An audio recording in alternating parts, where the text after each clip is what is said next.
back into that Sean podcast. I think a little bit more energy. Let's rock and roll this. We're doing our draft recaps. Cat Daddy, what's on your mind? I'm just ready to start judging these classes. Let's keep going. Let's keep it going. Boom. All right. Next up is the AFC North. All right, and we're probably going to talk about the creme de la creme first off the gate. The Baltimore Ravens. And apparently there are different opinions on this. And you know what I got to say about those different opinions? It's okay to be wrong. Anyways. So, the Ravens start their draft out at number 14 overall, taking Kyle Hamilton, safety out of Notre Dame, or as we like to call him, football player. Then they take Tyler Linderbaum, center out of Iowa. Then it's edge rusher David Ojabo out of Michigan. Then it's Travis Jones, defensive tackle out of UConn. Then in the fourth round, they ran the gauntlet with 5 picks. First, Daniel Falele, offensive tackle out of Minnesota.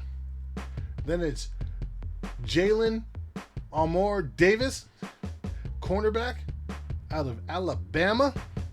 That's Charlie Kohler, tight end out of Iowa State.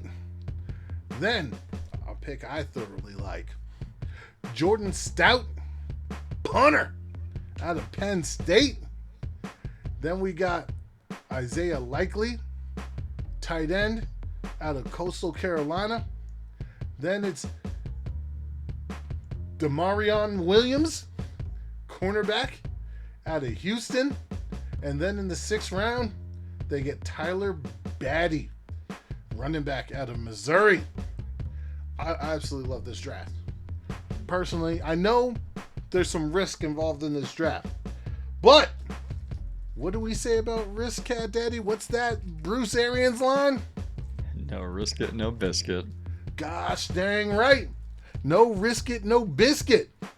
Let's take some players that, might have a little, but they can play. So, breaking it down, Kyle Hamilton. Okay, well, some people say he's slow. I don't see it on tape. I think he's one of the best defensive players, if not the best player in this draft. The Ravens got him. The Ravens got a stud. Tyler Linderbaum, I'm not as high on him as you are, but I think he can work well within this offense. David Ojabo, when he's back, woo! Come on.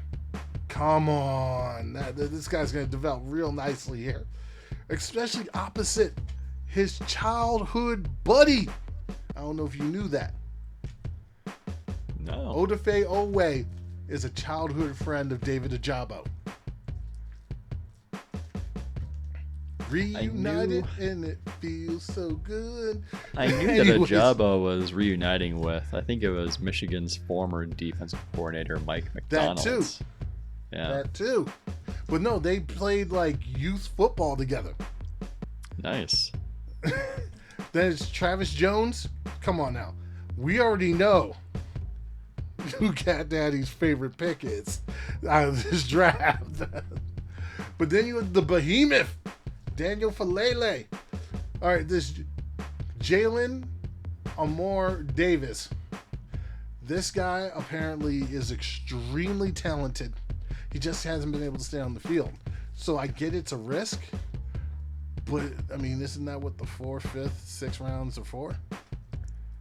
When you have 6 picks in the 4th round, that affords you the ability to have a little bit of risk in there. I don't know. You tell me. You tell me what you think of this draft. I don't care what anybody says. You cannot convince me that Baltimore did not have one of, if not the best drafts.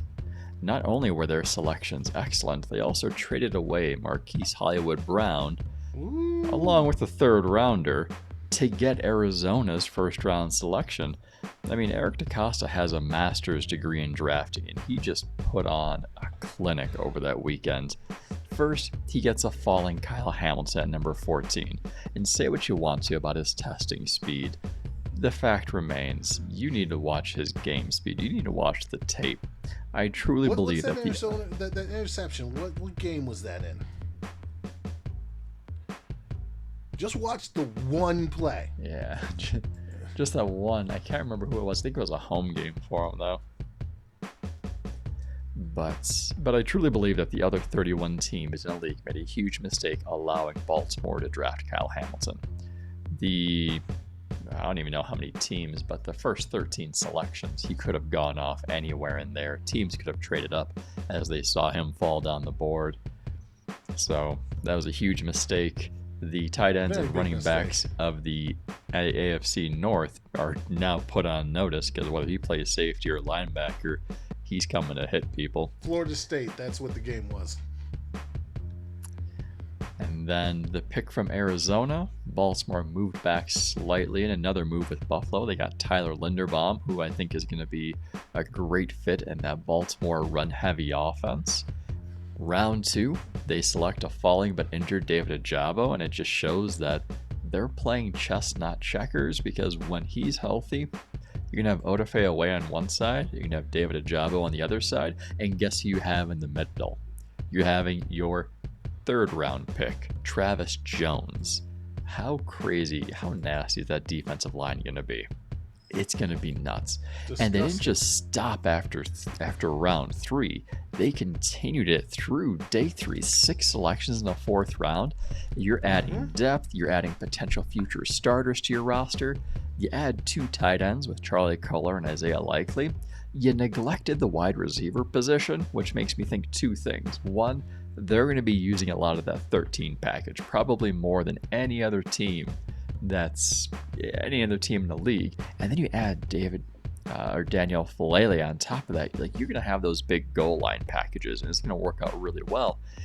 And it also makes me think that Baltimore is planning on getting a veteran wide receiver who's still available through free agency, because there's a long list of those guys out there. Either way, assuming Lamar Jackson stays healthy, I think this is going to be a really good year for him. All right. Next up, we got the Pittsburgh Steelers. Are we doing favorite and least? Oh, shoot. Sorry. I keep messing up. Favorite pick, Travis Jones. Sorry, UConn. I'm sorry, but he had no business in the 3rd round. No business. Man, it's like they got 4 first-round caliber players, and it's crazy. But I'm going to have to go back to my favorite pick of the whole draft, which is Kyle Hamilton, number 14. Yeah, I understand there's concerns about what position he's going to play and whether he's going to do more safety or linebacker. But he is a stud. He's a blue chip. We're going to look back at this draft in a few years, and we're going to criticize the first 13 selections, saying they passed on Kyle Hamilton for insert this player. All right, next up, my least favorite. You know something? I'm gonna have some fun, just to trigger the cat daddy. So he knows Isaiah Likely. Man. Isaiah Likely, tight end out of Coastal Carolina. I mean, how good is this guy really? Because his athleticism, his testing didn't show it. I'm sure he'll be fine because it's the Ravens. They know how to use tight ends. But I think they could have went a different direction here. It's that luxury of having 6 picks in the 4th round, 6 picks in one individual round. It's just that luxury where you can say, well, we're going to take him because we see potential and we can take the risk with it. My least favorite was also a 4th round selection, and it was Jordan Stouts, the punter from Penn State. It is not that it's a bad pick. It's a pick looking at the future by replacing an aging veteran punter. I just don't like specialists, kickers, or punters being drafted this early. Get out of here. But again, to their credit, they had 6 picks in the 4th round, so you can't blame them for a luxury pick. Why do you hate punters? Punters are people too. I get it. I just don't want to see them drafted this high, but that's the only reason I didn't. That's the only reason it's my least favorite pick. Hey, all punters out there. The Cat Daddy. All right, next up, we have the Pittsburgh Steelers. And their draft goes as such. Kenny Pickett, quarterback out of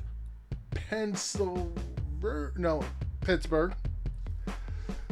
Then we got in the second round, George Pickens, wide receiver out of Georgia. Third round, DeMarvin Leal, defensive tackle out of Texas A&M. Fourth round, Calvin Austin III, wide receiver out of Memphis.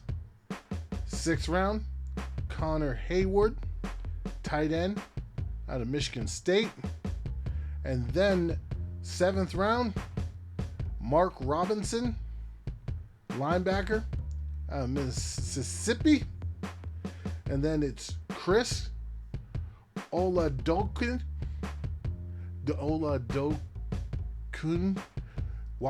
quarterback, South Dakota State. Kade, what do you think of this draft? What kills me, absolutely kills me, is that Pittsburgh drafted 2 quarterbacks and 2 wide receivers, but they drafted 0 offensive linemen. It's an interesting try. They were like the free agency. They must. They were the only team to select quarterback in the first round. In fact, they were the only team to select quarterback in the first 2 rounds. So taking one at number 20 meant that they had their pick of the litter. And all the smoke this offseason led me to believe that if they had their choice of any quarterback, it was not going to be Kenny Pickett. It was going to be Malik Willis. But they swerved us. They got us all because they drafted Kenny Pickett, the local kid. I mean, man, the local man. But outside of their first round selection, I thought they did really well. I got a question on that. Yeah. Do you think that they didn't think the other quarterbacks were going to be there?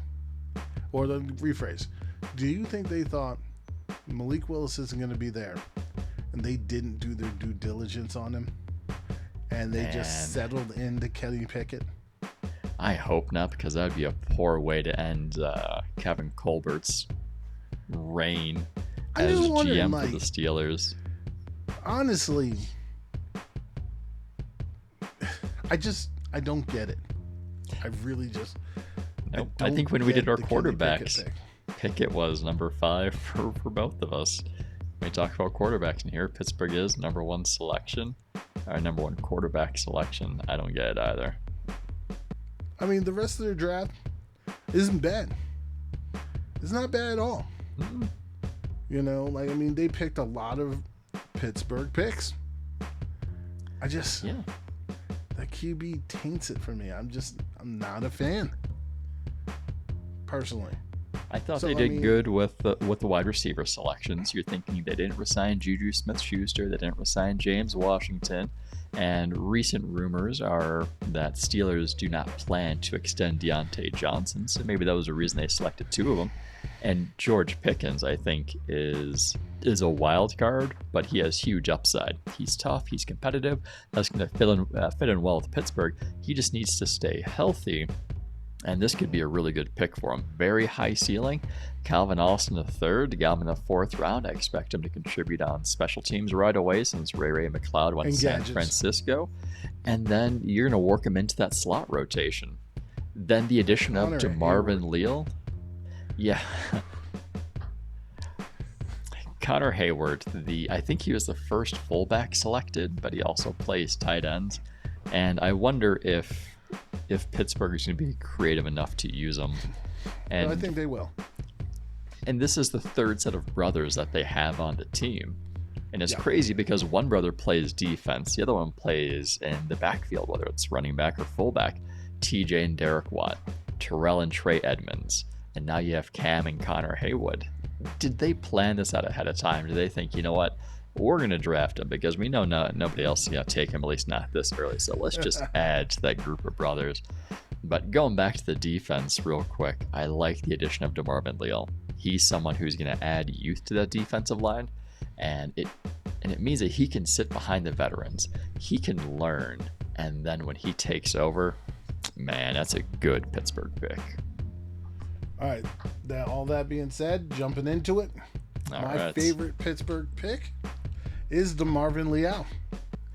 I think this is one of the few teams in the league that will know how to use him. They like taking these versatile guys and making something out of them. For me, George Pickens in the second. High talent level, comes with injury and maturity concerns, but I think a strong head coach like Mike Tomlin is going to create a great environment for him. Those injury concerns are really big, though. He's only got the one injury. I get it. Who's your least favorite? Well, you know who it is. It's Kenny Pickett.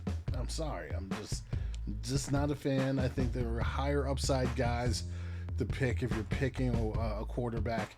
Honestly, I think they should have refrained from picking a quarterback, or at least if once these guys start falling, taking one of these other guys in the third, the fourth round. You know what I'm saying? They could have waited and gotten a Desmond Ridder or a Malik Willis. I'm not a fan of this. Yeah, I agree. Kenny Pickett, my least favorite pick here. The other 31 teams were smart and they either avoided quarterbacks altogether or they waited until the third round. And Pittsburgh was the only team to select a quarterback in the first, which means this local kid has got a lot of pressure.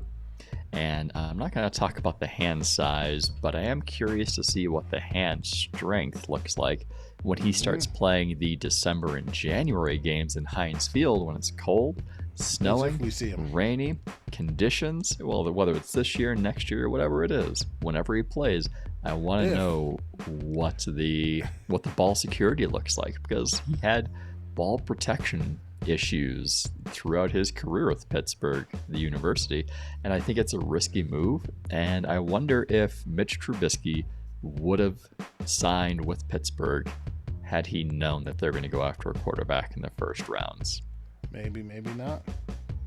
All right, next up, with the Cincinnati Bengals, and the first round, they take Daxton Hill, DB, out of Michigan. Then it's Cam Taylor-Britt, cornerback, out of Nebraska, in the second round. In the third round, Zachary Carter, defensive tackle, out of Florida. In the fourth round, they take Cordell Volson, offensive lineman, North Dakota State. In the fifth round, they take Tyson Anderson, safety, Toledo. And then in the seventh round, they get Jeffrey Gunter, edge, out of Coastal Carolina. How do you feel about this one? This is unfamiliar territory for Cincinnati. When is the last time that they drafted this late in the first rounds and not have traded back to do it? It's been a while. You think of all the years that Cincinnati had top 10, top 5 picks. But I think with this draft, Cincinnati is primed for an encore. They're going to get back to the playoffs. They came into the season, the offseason, with 2 big areas of need: offensive line and secondary. And I thought they did a good job of addressing the offensive line during free agency, which freed them up to go after this defensive talent and help the secondary. The first pick, Daxton Hill, I thought was an excellent selection. He may not have a starting job this season, but he's going to get a lot of reps, whether it's at safety, nickel, slot corner. He's going to add versatility to that Cincinnati defense. And they tripled down on secondary by selecting Cam Taylor-Britt, a physical cornerback with size and speed. I mean, he's going to fight for reps this season and push a Woozy and Apple for their starting job next season. And then they took... Oh, what did I say? No, I'm just saying. Oh. I think not so much a Woozy, but very much so Apple. Yeah, he's going to fight for a starting job next year. And then they took Tyson Anderson. So I thought that was pretty good. And then after losing Larry Ogunjobi in free agency, they added some depth to the defensive line with Zachary Carter, Jeffrey Gunter. Carter should be able to give them some snaps at edge as well as the interior. And I thought Gunter was a low-risk, high-reward selection in the 7th round that's just going to add depth to your defensive line. All right. I like all of what you said. I do like Cam Taylor-Britt. I think he's already an upgrade over Eli Apple. Daxton Hill, just use him as a chess piece. Move him all around the place. I mean, there's a lot to like here. Now, my favorite pick, though, and I'm going to steal him from you. Cam Taylor-Britt. They need cornerback help. They got great value with Cam Taylor-Britt in the back end of the second round. This guy is going to be a starter for them this year. My favorite is Daxton Hill in the first. I think he just adds a huge dynamic, not only this season to the team, but also for the future, because you're thinking if contract negotiations stall with any of their safeties, well, you got Daxton Hill. You don't got to pony up $20+ million to retain a safety when you got this guy on a rookie deal, and he's going to be very versatile. I like that pick. So, my least favorite, it's not because I don't like the player, it's just my least favorite pick in this whole draft, and that's Cordell Volson.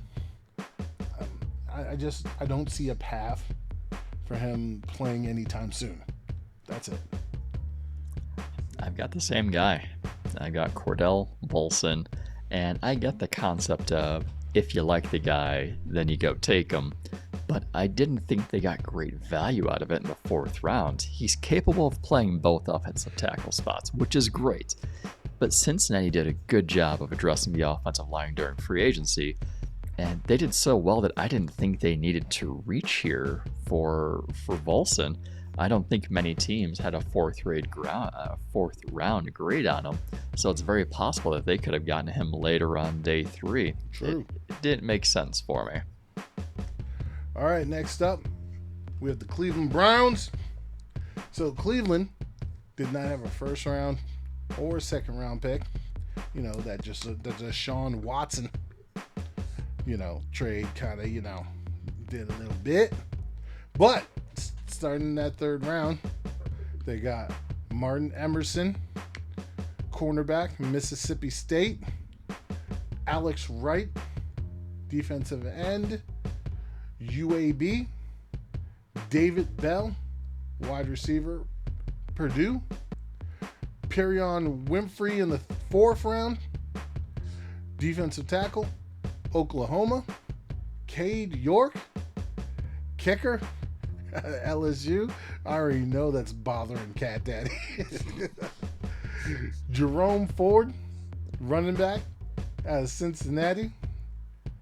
Then Mike Woods, wide receiver, Oklahoma in the 6th round.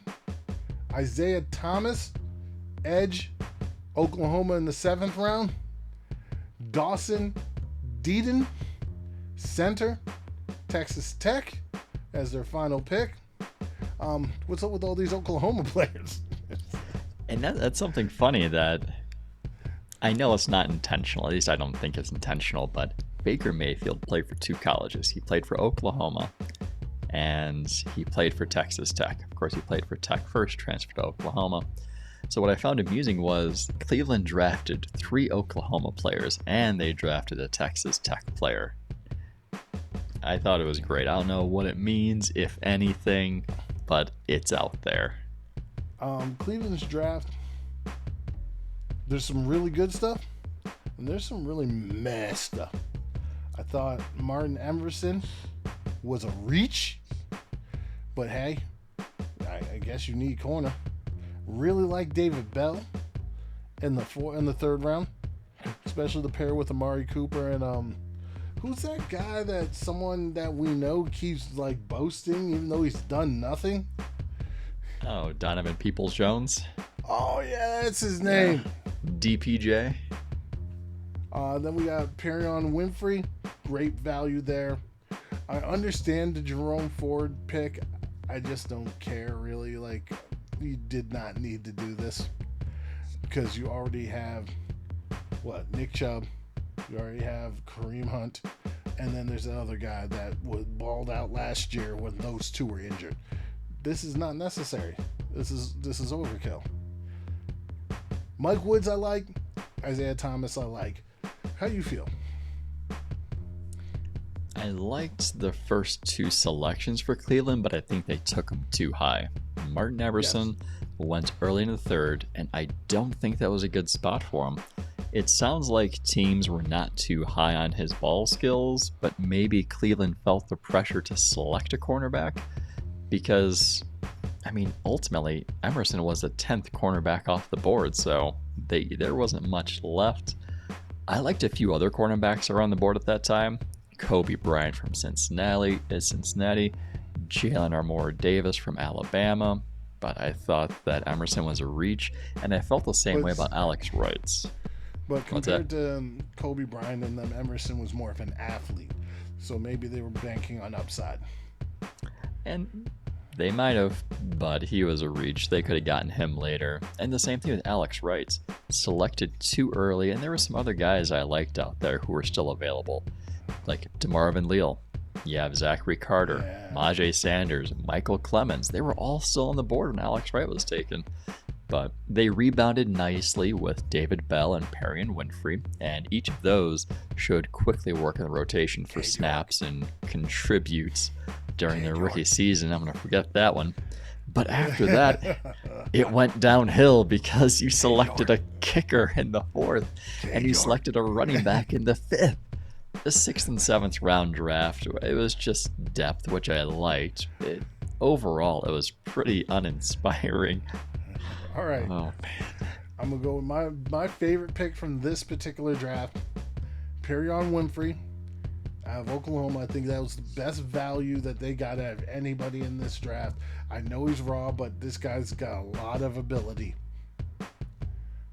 I agree with that. Perrion Winfrey is my favorite pick from this draft. I don't know why the defensive tackles fell like they did.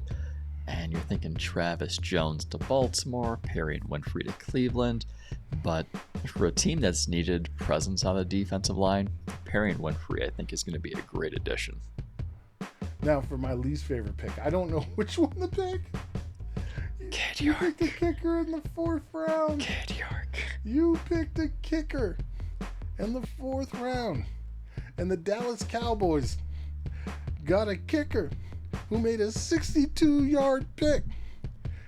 Undrafted. And you picked a kicker in the 4th round. But then there's that Jerome Ford one. So I'm going to leave Cave York for you. I'm going to pick Jerome Ford. It's the same logic that you were using for Minnesota. Only difference here, Cleveland has even more depth than Minnesota has at running back. Proven depth. Because at least you were saying the guy that they picked last year from Minnesota, but he didn't play much. All 3 of these guys, and I think their 4th guy, has played. And they picked another running back. Yep. For what? So, as tempting as it is to bash the kicker pick, I have to go with Jerome Ford as well. And it's nothing to do with Jerome Ford because he himself is a good player. It's everything to do with the Cleveland Browns already having Nick Chubb, Kareem Hunt, D'Ernest Johnson, Demetric Felton on their roster. It doesn't add value when you were already deep enough at running back, unless they plan on trading some of these guys and moving Felton more to a slot wide receiver role. Unless you're planning something like that, it was a bad pick.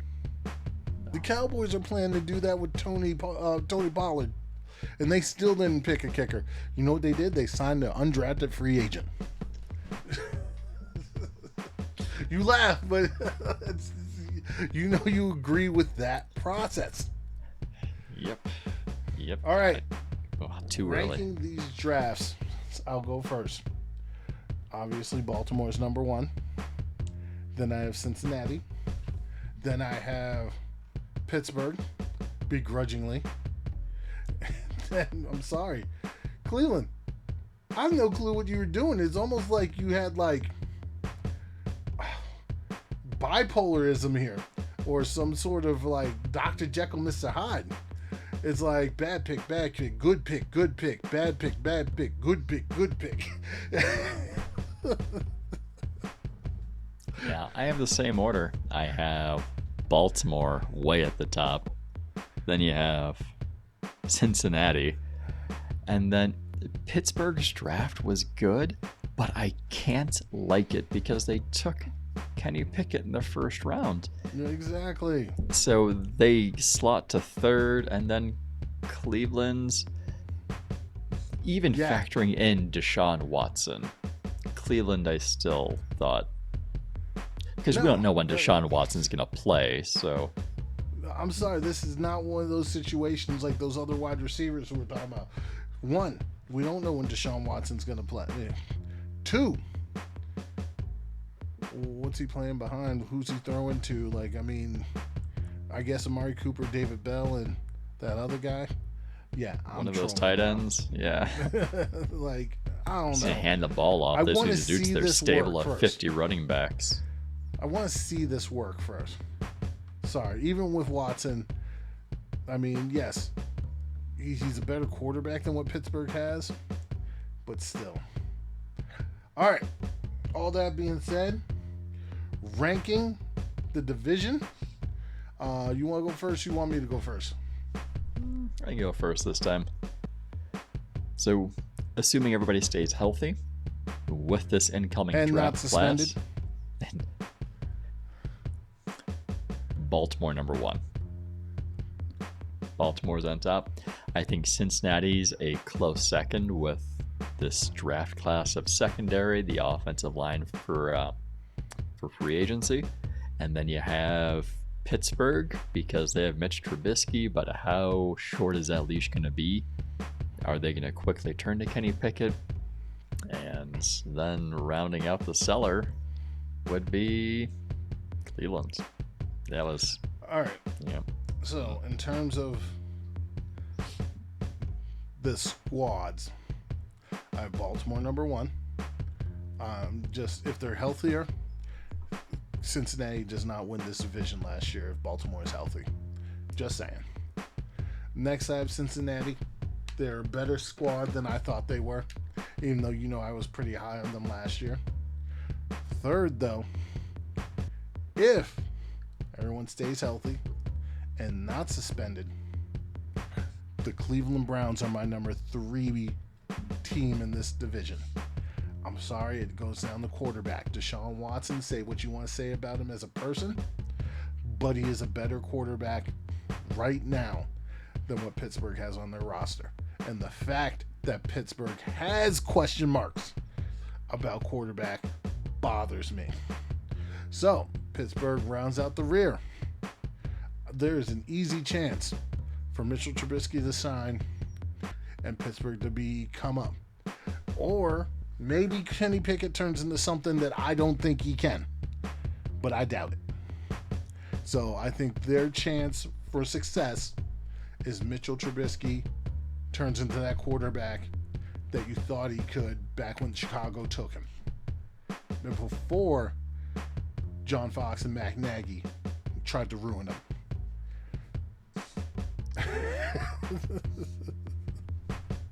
Any other thoughts on this division?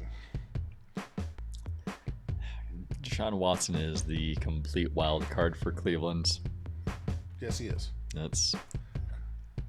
I think Pittsburgh can still get it done with the defense that they have. I think they can still be competitive like they were last year, because just think back and remember, how well did Ben Roethlisberger play last season? It wasn't well. So if you're going to add a new quarterback in there, preferably Trubisky, who can do maybe slightly more, you're thinking Pittsburgh still has a good shot. If you're throwing Kenny Pickett in there to start, then Pittsburgh drops down to 4. All right. That's all she wrote, folks.